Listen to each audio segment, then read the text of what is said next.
লন্ডনে চিকিৎসাধীন BNP chairperson ও সাবেক প্রধানমন্ত্রী খালেদা জিয়ার পাশে সারাক্ষণ ছায়ার মতো থাকছেন তার বড় ছেলে বিএনপির ভারপ্রাপ্ত চেয়ারম্যান তারেক রহমান। মায়ের জন্য নিজের হাতে রান্না করা খাবার নিয়ে আসছেন হাসপাতালের বেডসাইডে।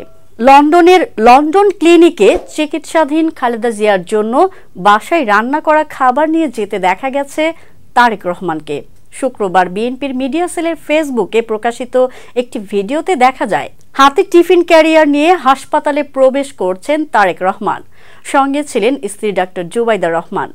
সামাজিক যোগাযোগ মাধ্যমে ব্যাপক সাড়া ফেলা ওই ভিডিওর ক্যাপশনে লেখা ছিল, হাসপাতালে মায়ের জন্য নিজ হাতে রান্না করা খাবার নিয়ে আসছেন তার বড় ছেলে।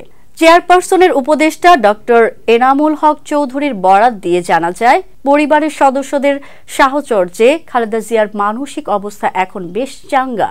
চিকিৎসকরাও বলছেন মানসিকভাবে স্বস্তি দিলে চিকিৎসা সহজ হবে।